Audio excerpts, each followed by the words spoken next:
आज सकाळी सकाळी ठरवलं की फ्रीज साफ करायचं आहे. थोडासा घास झालेला, बरेच दिवस झालेले साफ केला नाही. सगळं सामान काढलं आणि साफ करायला घेतलेला. तोपर्यंत इकडं नाश्ता वगैरे आमचा झालेला. डमरूला मम्मी सांभाळत होती. डमरू पण थोड्या वेळानंतर झोपलेला आणि परत उठलेला.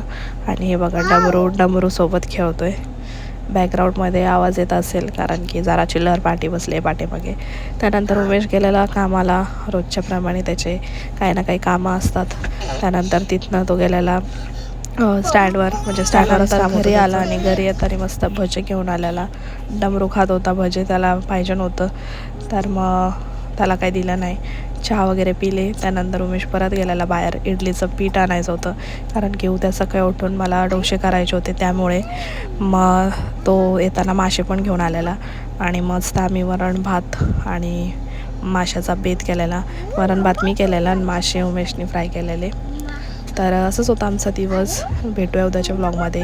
आणि हो, हे सांगायचंच राहिलं, डमरूला इथं मी जेवण देत होते तर तो मी असा डान्स करते इथे बघा, कारण की तो खातच नव्हता. त्याच्यासाठी असा डान्स करावाच लागतो मला रोज कंपल्सरी. तर चला भेटूया उद्या. सबस्क्राईब करा.